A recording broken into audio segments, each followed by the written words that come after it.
जय श्री राम। आइए कुछ चिंतन मनन करते हैं। आज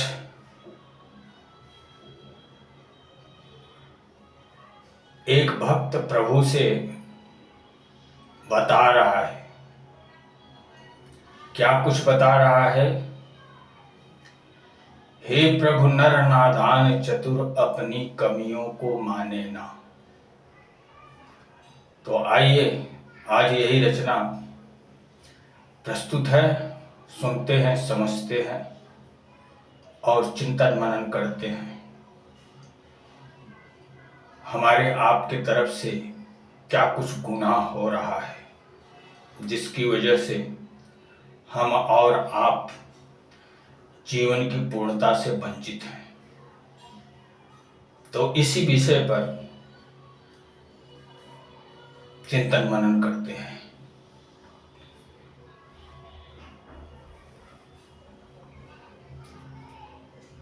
हे प्रभु, नर नादान चतुर खुद की कमियों को माने ना। नर पशु बन जग भटक रहा, कारण खुद को पहचाने ना। हे प्रभु, नर नादान चतुर खुद की कमियों को माने ना, खुद की कमियों को माने ना। जबकि सच इंसान निज कर्मन प्रतिफल सुख दुख पाता है। जबकि सच इंसान निज कर्मन प्रतिफल सुख दुख पाता है। हीरा नर्तन मोल न समझा, बनजग चतुर ठगाता है। जबकि दुखिया वही जगत जो दुख सीखा सुख पाने का। हे प्रभु, नर नादान चतुर अपनी कमियों को माने ना। सज्जन द्रवित देख पर दुख को बन संबल आ जाता। सज्जन द्रवित देख पर दुख को बन संबल आ जाता।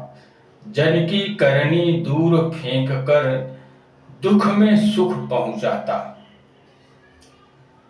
जीते दुखिया का दिल सज्जन, बढ़े कभी अजमाने ना।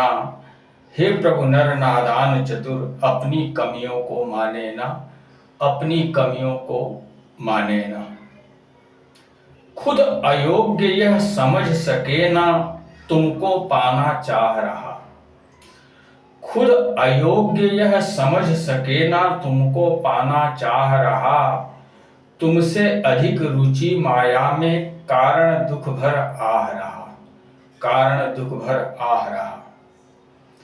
कांचे घट जल भरना चाहे, तन तप चहे तपाने ना। हे प्रभु, नर नादान चतुर अपनी कमियों को माने ना, अपनी कमियों को माने ना। भूल चुका नर जग में सच को, नादा झूठ समाया। भूल चुका नर जग में सच को, नादा झूठ समाया। अमर स्वयं को मान रहा, विधिवत संसार बसाया, विधिवत संसार बसाया। पाना तो चाहे सारा जग, पाना तो चाहे सारा जग, पर कुछ चाहे गंवाने ना। हे प्रभु, नर नादान चतुर अपनी कमियों को माने ना, अपनी कमियों को माने ना। ठगा गया जिसके हाथों नर, उसको अपना मान रहा। हंस हंस माया ठगती जाए, नर न उसे पहचान रहा, नर न उसे पहचान रहा। विध शिवजी जिससे डरते, नर उसकी गतिविधि जाने ना। विधि शिवजी जिससे डरते, नर उसकी गतिविधि जाने ना।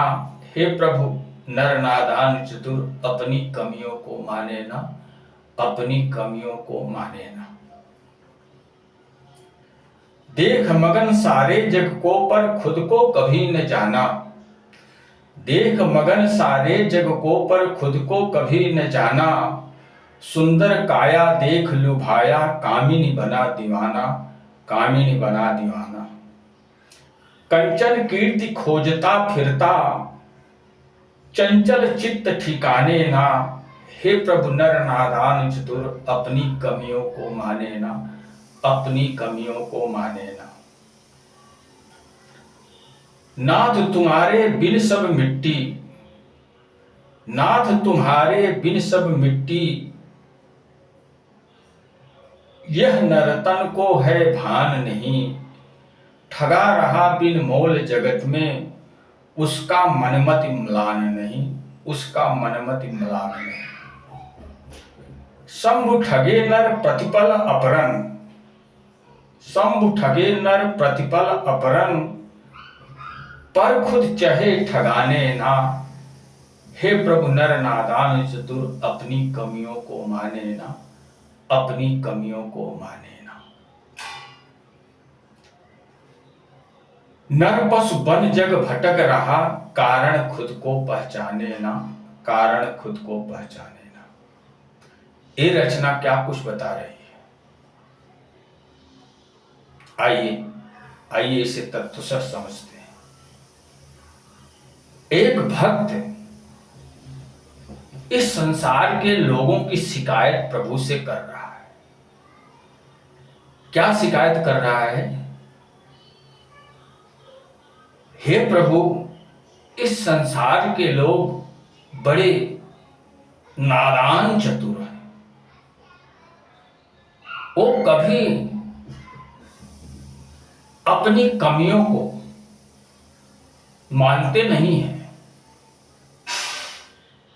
जबकि नर पशु बनकर के इस संसार में भटक रहे हैं, स्वयं को पहचान ही नहीं रहे हैं कि मैं कौन हूं, मैं कैसा हूं। स्वयं से अनजाने हैं, पर छल कपट और चालाकी से भरे हुए लोग हैं। वो लाख गुनाह करके भी अपने आप को निर्दोष ही साबित करने का प्रयास करते हैं। इस प्रवृत्ति के लोग आज इस मृत्युलोक में उपस्थित हैं। जबकि सच इंसान निज कर्मन प्रतिफल सुख दुख पाता है, हीरा नर्तन मोल न समझा बन जग चतुर ठगाता है। जबकि दुखिया वही जगत जो दुख सीखा सुख पाने ना, हे प्रभु नर नादान चतुर अपनी कमियों को माने ना, अपनी कमियों को माने ना। जबकि सच्चाई ये है कि प्रत्येक व्यक्ति सुख और दुख अपने कर्मानुसार प्राप्त करता है, लेकिन सुख प्राप्त करने पर प्रभु की याद नहीं करता है। लेकिन जब दुख आता है तो भगवान को दोष देते हुए हा भगवान करते हुए भगवान के ऊपर सारा इल्जाम भगवान के ऊपर लगा देता है। ये प्रवृत्ति लोगों की बन चुकी है। जबकि उसे दुर्लभ ये मानव जीवन प्राप्त हुआ है, लेकिन उसे जानने समझने का प्रयास नहीं कर रहा है।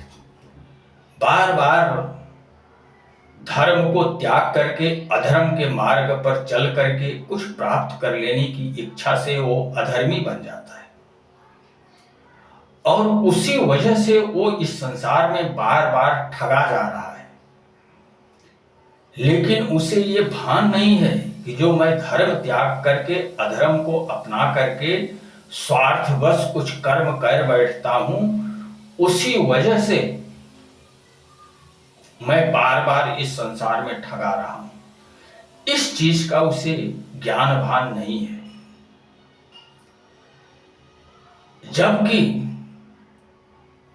सुख भी प्राप्त करता है और दुख भी प्राप्त करता है, लेकिन सुख प्राप्त करने पर वो भोग विषयों में खो जाता है, और जब दुख प्राप्त करता है तो दुख में सुखी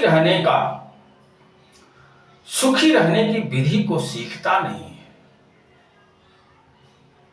जबकि दुख बहुत कुछ सीखने के लिए प्रेरित करता है, लेकिन मनुष्य दुख के समय में भी भगवान को ही दोष देने में सारी ऊर्जा व्यय कर देता है, अपनी कमियों को खोज करके उन कमियों को सुधारने का प्रयास कदापि नहीं करता। ये मनुष्यों की स्वयं की अपनी कमी की वजह से ऐसा होता है। प्रभु की तरफ से कोई दोष नहीं है। प्रभु किसी को कभी दुख दर्द देते नहीं है।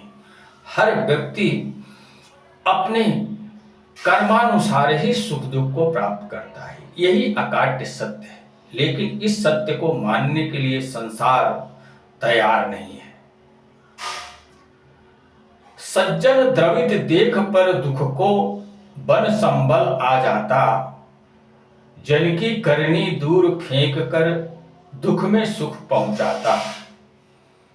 जीते दुखिया का दिल सज्जन बढ़े कभी अजमाने ना, हे प्रभु नर नादान चतुर अपनी कमियों को माने ना, अपनी कमियों को माने ना। जो सज्जन विचारधारा के लोग हैं वो अगर शत्रु को भी दुख दर्द में देखते हैं तो उसके दुख दर्द में सम्मिलित होकर के सहभागी बन जाया करते हैं। वो मेरे साथ क्या कुछ किया है, किस तरह का बर्ताव, किस तरह का आचरण करता रहे है, ये सब कमियों को सज्जन लोग दूर फेंक देते हैं और जितना हो सकता है उतना दुर्जन का भला करते हैं, दुखिया का भला करते हैं। यही सज्जन की सच्ची प्रवृत्ति होती है।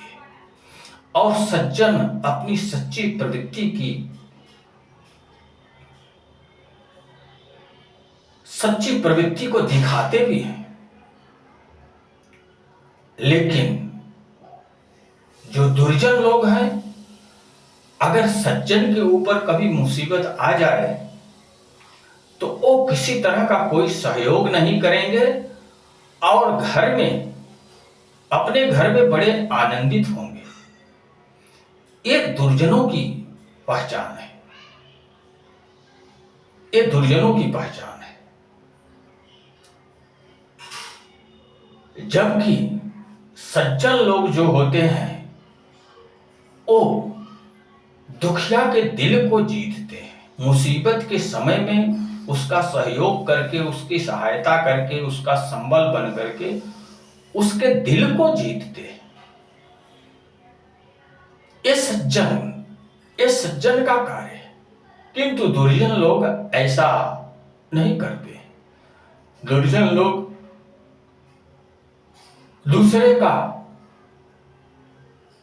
दूसरे की सहायता चाहते तो हैं, लेकिन वो किसी और की सहायता करना नहीं चाहते। और बदले में अगर कोई किसी कारणवश किसी समस्या में फंस करके व्यथित है तो वो और प्रसन्नता को प्राप्त करते हैं और अपने घर के अंदर बड़े प्रसन्न होते हैं, बिना कुछ पाए, बिना कुछ किसी बात के। अगर पड़ोसी दुखी हो गया तो वो बहुत हर्षित होते हैं। ये दुर्जन का लक्षण है, सज्जन का लक्षण नहीं है। सज्जन का लक्षण ये है कि पास पड़ोस में अगर कोई किसी मुसीबत में फंसा है तो अपनी सामर्थ्य के अनुसार उसकी हर संभव मदद करना ही मानवता है। इस तरह की प्रवृत्ति के लोग इस संसार में पाए जाते हैं। और सज्जन कभी व्यथित व्यक्ति को, कभी परेशान व्यक्ति को आजमाने का प्रयास नहीं करता है। उसकी धारणा ये रहती है कि कर नेकी दरिया में डाल, स्वयं सत्कर्म करके गुजर जाओ, किसी से कोई उम्मीद मत रखो।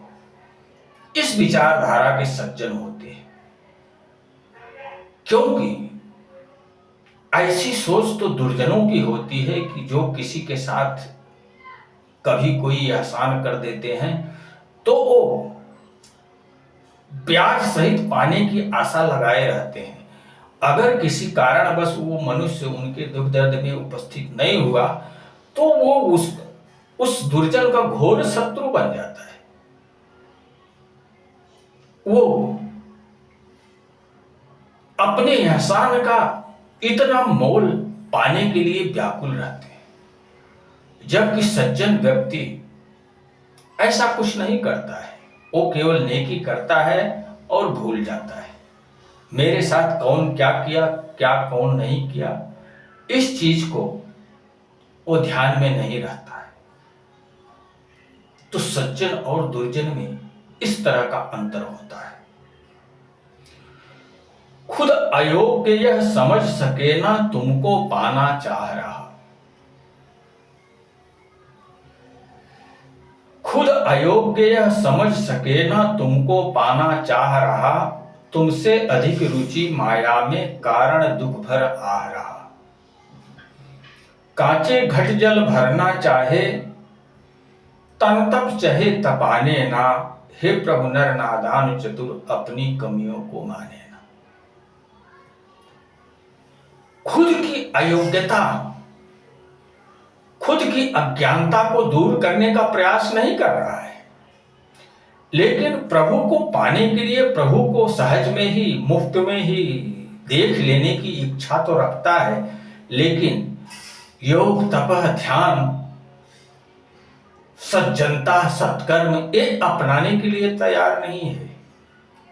वो जिस राह पे चल रहा है, जिस दुष्कर्म को करते हुए जीविकोपार्जन कर रहा है, उसी राह में चलते हुए आपकी झलक पा लेना चाह रहा है, जबकि मैं प्रभु के देखने के लायक ही नहीं हूं। ये इस चीज का चिंतन मनन नहीं कर पा रहा है।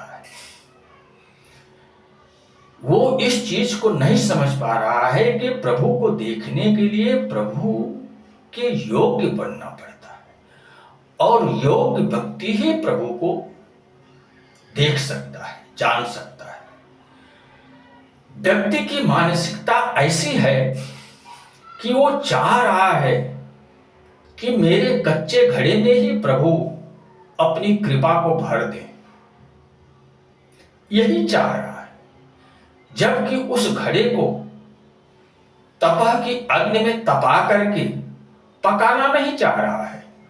वो चाह रहा है कि हमारे कच्चे घड़े में ही प्रभु अपनी कृपा उड़ेल दे। अगर प्रभु उसकी इच्छा अनुसार उसके कच्चे घड़े में अपनी कृपा उड़ेल भी दें तो होगा क्या? उसका घड़ा फट जाएगा, उसके जीवन का फ्यूज उड़ जाएगा, वो इस संसार से मिट जाएगा। इस चीज को वो अयोग्य व्यक्ति नहीं समझ रहा है, लेकिन प्रभु उस चीज को समझ रहे हैं, और अयोग्य की इच्छा पूरी करने के लिए प्रभु किसी तरह तैयार नहीं होते, क्योंकि उसमें अयोग्य व्यक्ति का अहित छुपा हुआ होता है, जिसे वो समझ नहीं पाता, जिसे वो जान नहीं पाता। इसलिए सुपात्र को ही दान देना उचित होता है, कुपात्र को दान देना उचित नहीं होता है।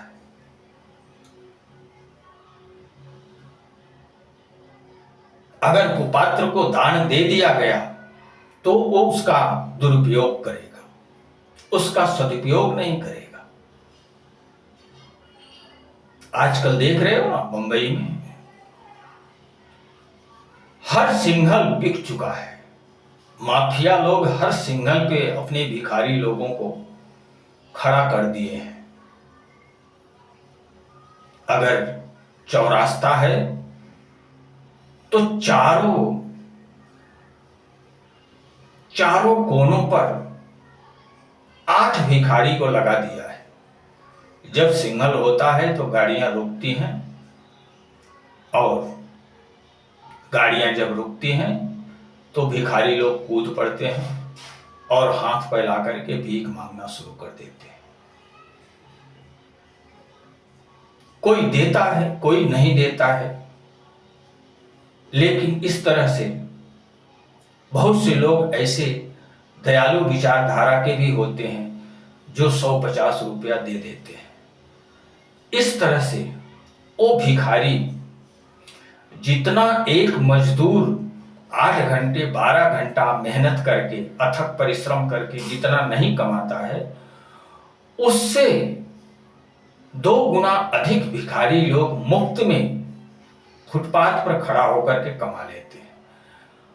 और ये व्यवसाय इतना जोरों से चल रहा है कि इस व्यवसाय में कई करोड़ भिखारी लगे हुए हैं, कई करोड़ भिखारी लगे हुए हैं। जिस लुखे लफंगे का जिस इलाके में चलता है वो उन सिंघलों को कैप्चर कर लेता है और वहां अपने अपने भिखारियों को खड़ा कर देगा और वो लोग जितना भी कमाएंगे उसमें से कुछ हिस्सा उनको देकर के बाकी हिस्सा वो ठेकेदार ले लेगा। और वो भी जो कुछ हिस्सा पाएंगे भिखारी लोग, वो जाकर के 2 वड़ा पाव खा लेंगे और चरस, अफीम, गांजा खरीद करके उसका सेवन करके कहीं भी फुटपाथ पर पड़ जाएंगे और पूरी रात मरे हुए पड़े रहेंगे। फिर सुबह आंख मीचते हुए उठेंगे और फिर वही अपने धंधे पे लग जाएंगे। यही उनकी दिनचर्या हो गई। तो ये सब सामाजिक विकृतियां हैं। प्रशासन का ध्यान है भी और नहीं भी है, क्योंकि जो ठेकेदार इस तरह का व्यवसाय चला रहा है वो महीने महीने में कुछ जो रिश्वतखोर लोग हैं उन्हें भी ले जाकर के उस धनराशि में से थोड़ा बहुत पहुंचाता है और बाकी स्वयं लेता है।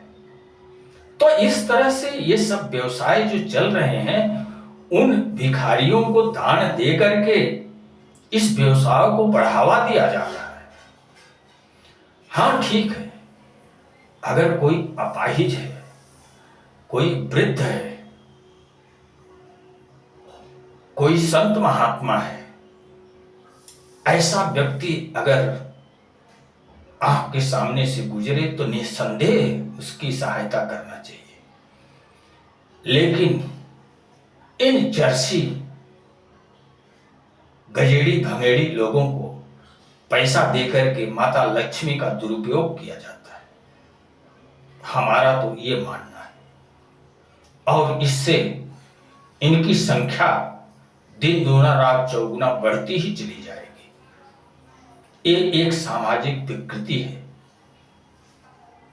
जिसका ईश्वर ने हाथ पैर मजबूत रखा है, सब कुछ सही सलामत रखा है। ऐसे व्यक्ति को भिक्षा में कभी 1 पैसा नहीं देना चाहिए। भिक्षा का हकदार वही है जो उसका पात्र है। दान देना कहीं यज्ञ हो रहा है, कहीं समाज सेवा हो रही है, किसी गरीब को आवश्यकता है, उसकी आवश्यकता पूर्ति करके इस तरह से भी दान किया जा सकता है। दान करने के सैकड़ों रास्ते हैं, लेकिन कुपात्र को दान करके माता लक्ष्मी का अपमान ही होता है, इससे अधिक और कुछ नहीं होता है। तो भूल चुका नर जग में सच को, नादा झूठ समाया है, अमर स्वयं को मान रहा विधिवत संसार बसाया है। पाना तो चाहे सारा जग पर कुछ चाहे गंवाने ना, हे प्रभु नर नादान चतुर अपनी कमियों को माने ना। सच्चाई को भूल करके, सच को भूल करके झूठा बन के मनुष्य जीवन जी रहा है आज संसार में। और अपने आप को अमर समझ करके विधिवत घर संसार बसा करके सुखपूर्वक जीविकोपार्जन कर रहा है। उसे इस चीज का ज्ञान भान नहीं है कि कभी इस घर संसार को छोड़ करके हमको जाना भी पड़ेगा। इस चीज से वो बिल्कुल अनभिज्ञ होकर जीविकोपार्जन कर रहा है। कभी जाना भी है, इस चीज का उसे ज्ञान भान नहीं है।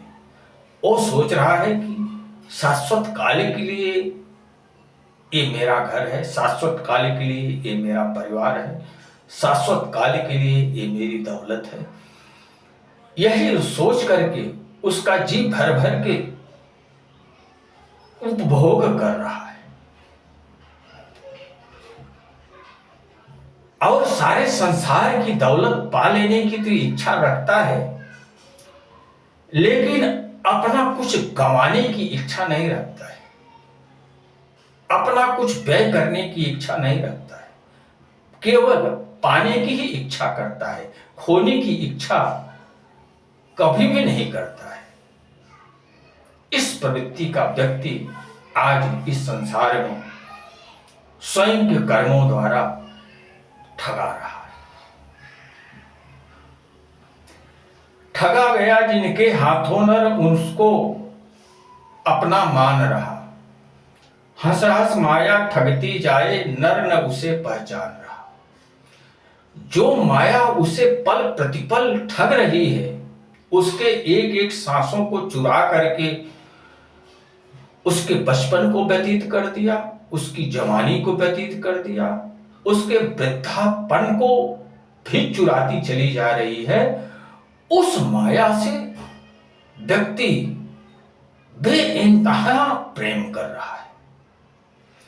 लेकिन जो व्यक्ति के जीवन में बैठा हुआ उसको जीवन दान प्रदान कर रहा है, जो श्वासें प्रदान कर रहा है, उस प्रभु से वो अनभिज्ञ है। उस प्रभु को वो जानता ही नहीं, मानता ही नहीं, पहचानता ही नहीं।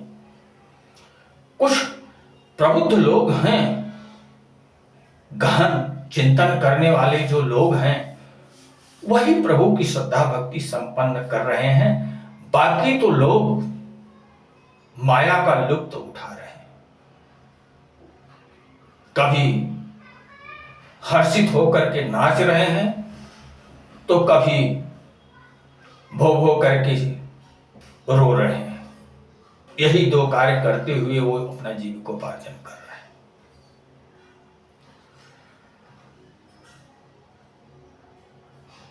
देख मगन सारे जग को पर खुद को कभी न जाना, सुंदर काया देख लुभाया कामिनी बना दीवाना।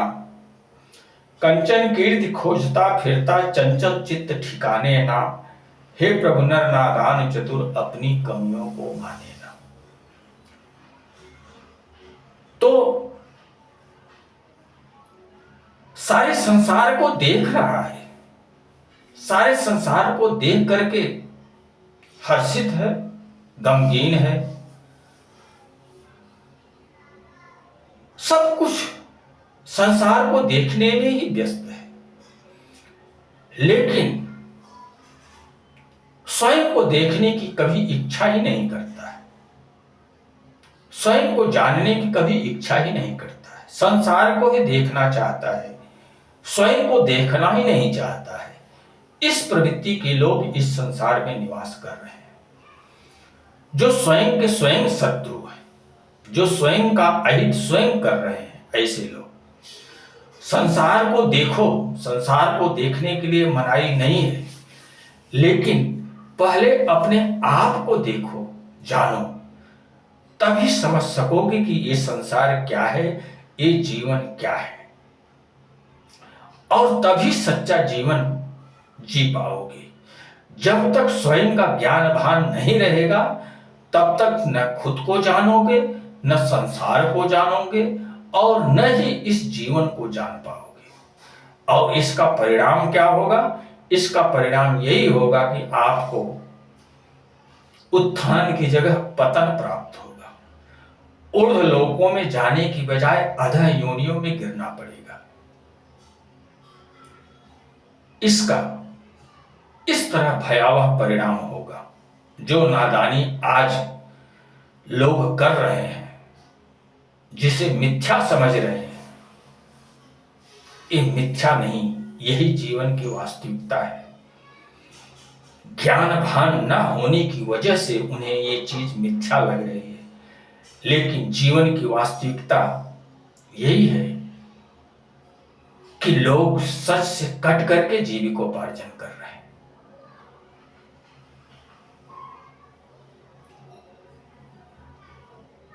कंचन कीर्ति खोजता फिरता चंचल चित्त ठिकाने ना।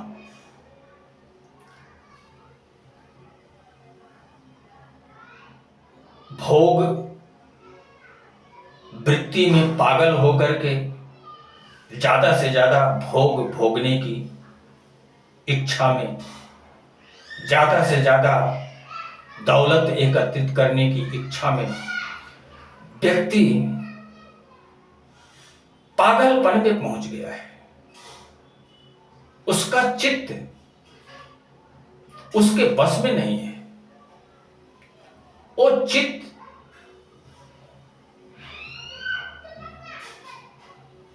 की स्थिरता को खो चुका है। चित्त की वृत्ति अब उसके पकड़ के बाहर है। मन, बुद्धि, चित्त सब कुछ उसके पकड़ से बाहर चले गए। किसी भी चीज पे उसका संयम नहीं है। अगर वो सुधरना भी चाहे तो वो बहुत दूर, जहां व्यक्ति स्वयं को सुधार करके दुर्पथ से मुड़ करके सतपथ पर आ सकता है, उस स्थान से वो व्यक्ति बहुत दूर भटक चुका है। अब उसे वापस दुर्पथ पर से सतपथ पर आने की कोई उम्मीद भी दृष्टिगोचर नहीं हो रही है। ऐसा व्यक्ति आज इस संसार में निवास कर रहा है। नाथ तुम्हारे बिन सब मिट्टी, यह नर को है भान नहीं, ठगा रहा बिन मोल जगत में, उसका मनमति म्लान नहीं। इस संसार में वो माया के हाथों ठगाया जा रहा है, ठगा जा रहा है। इसका उसके मन में कोई दुख दर्द नहीं है, बल्कि वो माया का साथ खेलते हुए अपने आप को ज्यादा से ज्यादा लुटा देने की कोशिश में लगा हुआ है। ज्यादा से ज्यादा अपने जीवन को ठगा जाने के लिए वो लोलुप बनकर के स्वयं ठगा रहा है। अपने आप को ठगाने से बचाने की इच्छा नहीं कर रहा है, स्वयं को ठगाने के लिए वो हर्षित है।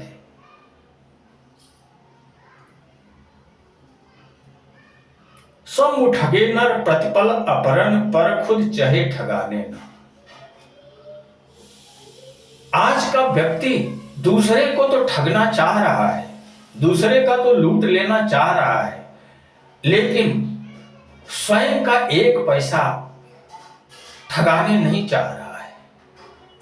तो इस तरह का, इस प्रवृत्ति का व्यक्ति आज इस कलयुग में भरे पड़े हुए हैं, जो स्वयं के स्वयं शत्रु हैं और अज्ञानता बस ऐसे कर्मों को करते हुए चले जा रहे हैं, जो कर्म उनके गले की फांस बन करके उनके दुख का कारण बन रहा है, लेकिन अज्ञानता बस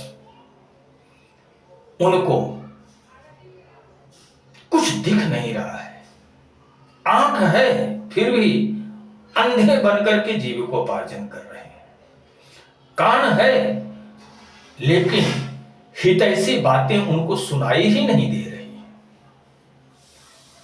तो इस रचना का यही सब कुछ कहना था।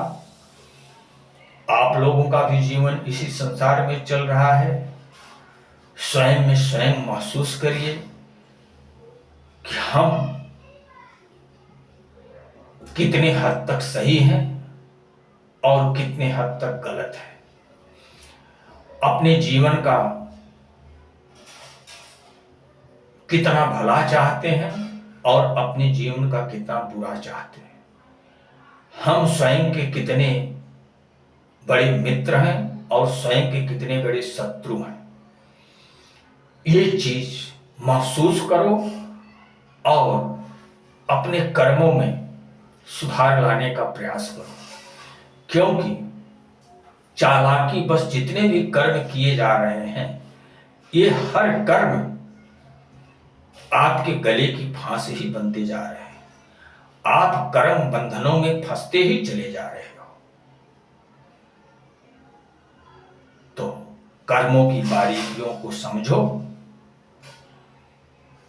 सज्जनों की संगति करो, सद्ग्रंथों का अध्ययन करो। धीरे धीरे क्या करना उचित है, क्या करना उचित नहीं है, इस चीज का ज्ञान भान होगा। गीता जी को पढ़िए, रामचरितमानस जी को पढ़िए और उसी के अनुरूप अपने जीवन को ढालने का प्रयास कीजिए। इसी में आपका हित है और आपके अपनों का हित है। तो इसी के साथ अब मैं अपनी वाणी को विराम देना चाहूंगा। आप लोग स्वयं प्रबुद्ध हो। ये जीवन बार बार नहीं मिलेगा। जहां तक हो सके इस जीवन को तपाग्नि में तपाओ, स्वयं के जीवन को निर्विकारी बनाओ। जीवन में निर्मलता आएगी, तभी आपको श्रद्धा भक्ति रुचिकर लगेगी, तभी आपको प्रभु की ओर बढ़ने का सौभाग्य प्राप्त होगा।